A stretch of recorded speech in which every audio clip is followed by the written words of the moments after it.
በያላችሁበት የምቹ ሚዲያ ተከታታዮቻችን እንደምቆይታችኋል። በዛሬው ዝግጅታችን እንግዲህ ወሩ የድል መሆኑን ተንተርሰን ስለ ዳግማዊ አድዋ ወይንም ደግሞ ስለ የኢትዮጵያ የሉዓላዊነት ጦርነት የካራማራን ድል ልንቃኝ ወደናል። እስከ ፕሮግራማችን ፍጻሜ ድረስ አብራችሁ እንድትቆዩ የጋበዝኩኝ ወደ ውስጥ ዘለኩ። የካራማራ ድል የኢትዮጵያውያን የአይበገሪነትና ጽናት የታየበት ድል። አዎ ከዛሬ 46 ዓመት በፊት የኢትዮጵያ ጦር የሶማሊያን ጦር አሸንፎ ካራማራ ላይ ሰንደቅ ዓላማውን ከፍ አድርጎ አውለብልቧል። 46ኛው የካራማራ ድል መታሰቢያ። የሶማሊያ ጦር በምስራቅ በኩል 700 ኪሎ ሜትር በደቡብ በኩል ደግሞ 300 ኪሎ ሜትር የኢትዮጵያን ድንበር ጥሶ ገብቶ ነበር። 46ኛው የካራማራ ድል መታሰቢያ በዓል የባሳለፍነው ሳምንት አዲስ አበባ ጥቁር አንበሳ ሆስፒታል አካባቢ በሚገኘው የኢትዮ ኩባ የወዳጅነት ፓርክም ተከብሯል።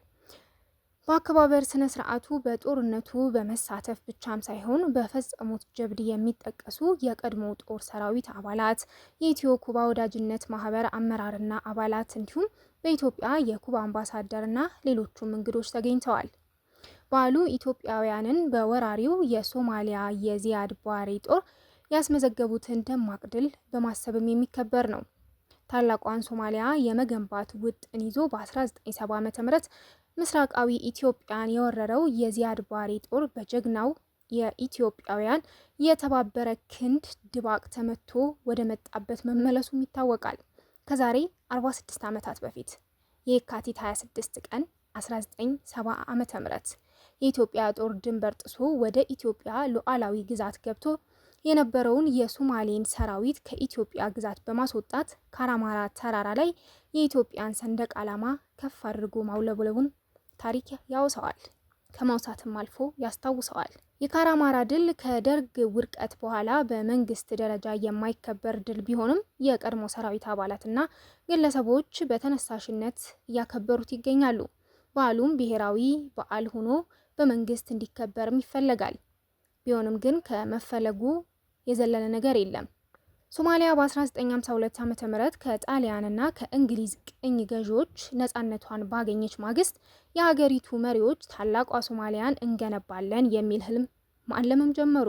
በዚህም ምክንያት በ1953 ዓ.ም የድንበር ላይ ትንኮሳ ጀምረው በ1956 ዓ.ም ጠቅላይ ሚኒስትር አብዲረሺ አሊ ሸርማርኬ እንዲሁም በ1969 በ1972 እና በ1973 ዓ.ም ደግሞ ፕሬዝዳንት ዚያድ ባሬ ሜጀር ጀነራል የሶማሌ ሰራዊት የኢትዮጵያን ድንበር ጥሶ እንዲገባና ወረራ እንዲፈጽም ሰራዊታቸውን አዘዙ። አላወቁንም።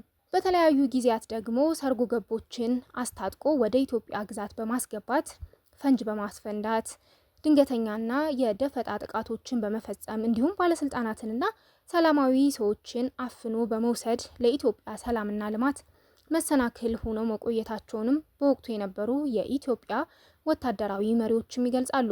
ይሁን እንጂ እነዚህ የሶማሌ ወረራዎችና ጥቃቶች በኢትዮጵያ አሸናፊነት ቢመለሱም ዘላቂ ሰላም ሊሰፍን አለመቻሉም ይገለጻል። በተለይ የ1969 ዓ.ም የዚያድ ባሬ ወረራ የኢትዮጵያ ድንበር በምስራቅ በኩል እስከ 700 ኪሎ ሜትር እንዲሁም በደቡብ በኩል ደግሞ እስከ 300 ኪሎ ሜትር በሶማሊያ ሰራዊት እንዲደፈር በርካታ ኢትዮጵያውያን እንዲሞቱና እንዲቆስሉ አካል ጉዳተኛ እንዲሆኑ በአጠቃላይ ኢትዮጵያና ኢትዮጵያውያን በርካታ የህይወትና የንብረት መስዋዕትነት እንዲከፍሉ ያደረገ ነበር። ኢትዮጵያ በወቅቱ በብዙ የውስጥ ችግሮች ወይንም ደግሞ የመሀል ሀገር የስልጣን ሽኩቻ፣ የነጻነት ጠያቂዎች ደግሞ ድህነትና ረሃብ ተወጥራ ስለነበር የዚያድ ባሬ ወረራ በእንቅርት ላይ ጆሮ ደግፍ ሆኖባት ነበር ይላሉ የታሪክ ጸሐፊዎች። ሶማሊያ ኢትዮጵያን ለመውረር ሰፊ የሰው ኃይል፣ የትጥቅ፣ የስንቅ፣ የስነ ልቦና ዝግጅት ስታደርግ ቆይታለች። ኢትዮጵያ ግን በውስጣዊ ችግሮች ከመወጠሯን ባሻገር በወቅቱ የነበራትን የሰራዊት ቁጥርና ጥራት እንዲሁም የትጥቅ አቅርቦት እጅግ የተመናመነ እንደነበር የሚጽፉ በርካቶች ነበሩ። 300 ሺህ የሚሆን ህዝባዊ ሰራዊት በአጭር ጊዜ ሰልጥኖ ለውጊያ የተሰለፈ ሲሆን የኩባና የደቡብ የመን መንግስታት ጦራቸውን ይዘው ከኢትዮጵያ ጎን መሰለፋቸውም ይታወሳል። ሶቪየት ህብረት በጄኔራል ፔትሮቭ የሚመሩ ወታደራዊ አማካሪዎቿን ለኢትዮጵያ ረዳት አድርጋ ወደ ኢትዮጵያ መላኳም መረጃዎችም ያመለክታሉ። ከኢትዮጵያ በኩል ተሰልፈው ህይወታቸውን ላጡ ኩባውያን ወታደሮች በአዲስ አበባም መታሰቢያ ተሰርቶላቸዋል። የሶማሊያን ሰራዊት ከኢትዮጵያ ግዛት የማባረሩ ዘመቻ በሐምሌ ወር 1966 ዓ.ም ተጀመረ። ኢትዮጵያውያን በምድርና በአየር አስደናቂ ገድል ስለመፈጸማቸው የቀድሞ የኢትዮጵያ ፕሬዝዳንትም ተናግረዋል። ዓለምም አይቶታል። ዘመቻው እስከ የካቲት ወር 1970 ዓ.ም ቆይቶ የሶማሊያ ጦር በኢትዮጵያ ሰራዊት ተከቦ መፈናፈኛ ሲያጣ ለአሜሪካና ለሶቪየት ህብረት የድረሱልኝ ጩኸትም አሰማ። በወቅቱ የኢትዮጵያ ሰራዊት የሶማሊያን ጦር እያባረረ የሶማሊያን ድንበር ጥሶ ወደ ሀርጌሳ ሊገባ ይችላል የሚል ስጋት ስለነበር ከኢትዮጵያ ጎን ተሰልፈው የነበሩት የውጭ ሀገራት የኢትዮጵያ ጦር ወደ ሶማሊያ ግዛት እንዳይገባ ልመናና ተማጽኖ ጭምር መቅረብ ጀመሩ። አሜሪካና ሶቪየት ህብረትም የኢትዮጵያና ሶማሊያ የተኩስ አቁም ስምምነት እንዲያደርጉ፣ የኢትዮጵያ ሰራዊት ወደ ሶማሊያ ድንበር ጥሶ እንዳይገባና የሶማሊያ ጦር ከኢትዮጵያ ድንበር በ24 ሰዓታት ውስጥ ጠቅልሎ እንዲወጣ ጥሪ ያቀረቡ። የአሜሪካና የሶቪየት ህብረት ጥሪ ተፈጻሚም ሆነ። የኢትዮጵያ ሰራዊትም የካቲት 26 ቀን 1970 ዓመተ ምህረት ካራማራ ተራራ ላይ የኢትዮጵያን ሰንደቅ ዓላማ ከፍ አድርጎ በኩራት በጀብድ በጀግንነትና በአትንኩቢ ባይነት አውለበለበ። መቼም የካራማራን የድል ውሎ ስናነሳ ወደ ኋላ መለስ ብለን ታንክ ማራኪ አሊያም ደግሞ ሻለቃ አሊ በርኬን አለማንሳት ንፉግነት ነው። ስለዚህ ስለ አሊ በርኬ ጥቂት ልንነግራችሁ ወደድን። ከምቹ ሚዲያ ነን። አብሮነታችሁ እንዳይለየን እየጠየቅኩኝ ሻለቃ አሊ በርኬን በጥቂቱ ከቅኝ ግዛት ቀንበር የተላቀቀችው ሶማሊያ ሪፐብሊክ ስትመሰረትም ኢትዮጵያ ደስተኛ ነበረች። የሶማሊያ ጎረቤት ተናካሽነት ግንባሯ የሚጀምረው ባለ 5 ኮከብ ባንዲራ በመቅረጽ ታላቋን ሶማሊያ ለመገንባት የተነሳችበት ቅዠት ግን ለኢትዮጵያ በቀላሉ ታይቶ የሚታለፍ አልነበረም። ከቅኝ ግዛት የተላቀቁ ሁለቱ ግዛቶች ተዋህደው የሶማሊያ መንግስትን ሲመሰርቱ እኒያ ትናንሽ ግዛቶች ታላቋን ሶማሊያ የምናዋልደው የኬንያን የሰሜናዊ ክፍል ጅቡቲንና ከኢትዮጵያ ኦጋዴንን በመጠቅለል የሶማሊያ አካል በማድረግ ነው የሚል ህልማቸውን በርካታ ነደፉ።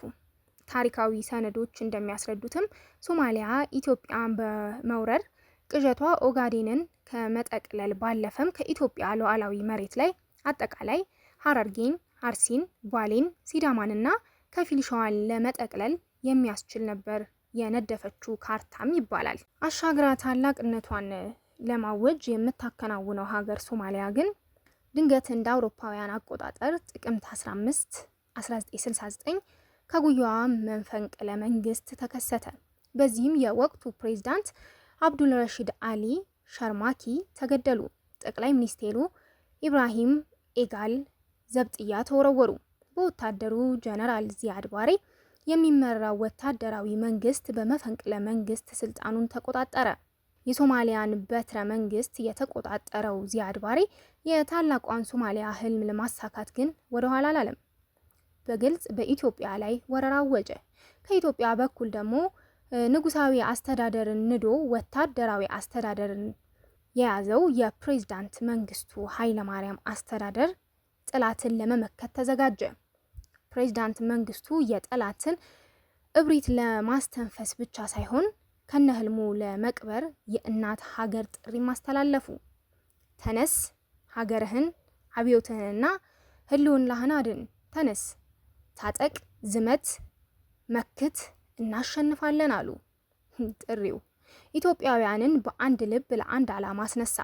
የእናት ሀገር ጥሪን ተቀብሎ ሀገርን ላለማስደፈር ዳግማዊ አድዋን በዘመኑ እውን ለማድረግ ጀግኖች ከየማዕዘኑ ወደ ታጠቅ ወታደራዊ ማሰልጠኛ ተመሙ። ከነዚህ ትንታጎች መካከል አንደኛ ጀግና እናውሳ። አልሞ ተኳሹ ጀግና አሊ በርኬ። ማን ይፈራል ሞትን ማን ይፈራል፣ ለእናት ሀገር ሲባል የጀግኖቹ ዜማ ነበር። ጠላት በርትቶ ድንበር ጥሶ ገባ። በርካታ ቦታዎችን አካለለ። የሐረርን ከተማ በመድፍ ቀለበት ውስጥ አስገቡ። ድሬዳዋ አፍንጫ ስር ደረሱ። ይህ የጠላት ግስጋሴ ኢትዮጵያውያንንም ክፉኛ አስቆጣ። የታጠቅ ትንታጎች ተነሱ። እግረኛው ከአየር ኃይሉ ሆ ብዬ እመጣለሁ፣ ሆ ብዬ በድል ጥንትም የአባቴ ነው ጠላትን መግደል እያሉ በካራማራው የድል ታሪክ ስማቸው በጉልህ ከሚጠቀሱ ከእግረኛ ወታደሮች መካከል አልሞ ተኳሹ አሊ በርኬ አንዱ ነው። አሊ በርኬ ውልደቱና እድገቱ በቀድሞ ወለጋ ክፍለ ሀገር አሶሳ አውራጃ ቤጊ ወረዳ ነው። አልሞ ተኳሽነትን ከአውሬ አዳኝነት እንደተለማመደም ይናገራል እና ሀገር በጠላት ስትወረር የእናት ሀገር ጥሪን ተቀብሎ የታሪክ አሻራውንም ማሳረፈ። አሊ የእናት ሀገር ጥሪን ተከትሎ ውትድርናን ሲቀላቀል ጀምሮ ነው ትኩረት መሳብ የጀመረው። ስልጠና ላይ ስለ አልሞ ተኳሽነቱ ሲያስረዳ ስለ መሳሪያው መፍታትና መግጠም እናንተ አስተምሩኝ፣ ኢላማ መምታቱን ግን ለኔ ተውት፣ ከፈለጋችሁ አስተምራችኋለሁ በማለቱና በተግባርም ድንቅ አልሞ ተኳሽነቱን ሲያረጋግጥ መነጋገሪያ ሆኖ ነበር። አሊ አንድ ጥይት ለአንድ ጠላት የልጅነት መርህ ሆኖ ይባላል። በእርግጥ እርሱ አሊም አንድም ጥይት ያለ ኢላማ ተኩሻ አላውቅም ሲል ነው በተለያዩ ጊዜያት ለመገናኛ ብዙሃን በሰጣቸው ቃለ መጠይቆች የሚደመጠው። እንዲያውም ጦር ግንባር በተሰለፈባቸው የመጀመሪያ ቀናት አንድም ጥይት ሳይተኩ መመለሱ አለቃውን ያስገረመውና አሊ እንዴት አልተኮስክም ሲለው የሰጠው ምላሽ ኢላማ ውስጥ የገባልኝ ጠላት አልነበረማ የሚል ነበር። ጓደኞቼ እኮ ዝም ብለው ነው በአየር ላይ የሚተኩሱት፣ ለምን አንድም ጥይት መባከን የለባትም፣ አንድ ጥይት ለአንድ ጠላት ነው መሆን የሚገባው ብሎ ሌላ መነጋገሪያ ሆኖ ነበር። አሊ በአንድ ቀን የውጊያ ውሎ ግን በተፋፋመ ጦርነት ውስጥ የጠላትን ታንኮች ወገንን ሲያስጨንቁ አየ። ይህንን ነበር አሊ በርኬ ጠላቱን አድኖ ለማንደድ የወሰነው። በተለይ በዳካታና ካራማራ ግንባር የጠላት የበላይነት አይሎ ነበር። አሊ በርኬ ታንኩን በክላሽ ጥይት ደበደበው። ታንክን በጥይት እንዴት? አሊ ጥይት አይሰራም አለ። አለቃው ሲያስረዱት ሁሉም ነገር ተገለጠለት እንጂ አሊ ፊት ለፊቱ የተግተለተለ የሚመጣን የጠላት 5 ታንክ አመድ ለማድረግ ወሰነ። ኤፍ1 ቦምብም በተከታታይ ጥቃት አደረሰ። ታዲያ 3ቱ ሲጋዩ ቀሪዎቹ እርስ በርሳቸው ትርምስ ውስጥ ገቡ። ድንገት የሶማሊያው ጦር አዛዥ ከታንክ ውስጥ ጭንቅላቱን ብቅ ሲያደርግ አሊ ባንድ ጥይት ለአንድ ሰው መርሁ ተኮሰ። አልሳተውም፣ በታተነው። ረዳቱም ከአሊ አልሞ ተኳሽ አነጻጻሪ አይኖች አላመለጠም። እጣ ፈንታው ሞት ሆነ። ደገመው እሱንም። አሊ በርኬ ወደ ሌላኛው ታንክም ዘለለ። ሶማሊያው የታንክ ሹፌርና አሊ በርኬ ተፋጠጡ። ሹፌሩ የአሊን ምህረት ተማጸነ። አሊ በርኬ ሹፌሩን ከእነ ታንኮ አምጥቶ ለአለቆቹ ማስረከበ። ያው ምርኮኛ ነው፣ አይገደልም። ጀግንነቱን የሚያውጀው በምርኮኛ ነው ሲባል ሰማለሁ። የጀብዱ ጥግ በካራማራ ተራሮች ስር አሊ በርኬ። የተወደዳችሁና የተከበራችሁ የምቹ ሚዲያ ተከታታዮቻችን ለዕለቱ ተሰሙት የወደድ ነው እስካሁን ያደመጣችሁትን ይመስል ነበረ። ወረሃ ድልን ተንተረሰን ስለ ካራማራና በካራማራ ውስጥ ደግሞ ካሉ ጀግኖቻችን መካከል አንደኛውን አውስተን ስለ አሊ በርኬ ጥቂት ልናስታውሳችሁ ወደናል። አብራችሁን ስለነበራችሁ ልባዊ ምስጋናዬን እያቀረብኩኝ ከወዲሁ ተሰናበትኩ። ሰብስክራይብ፣ ላይክ፣ ኮሜንት፣ ሼር ማድረግ እንዳትረሱ እያልኩኝ ሰላም በያላችሁበት ተመኘሁ።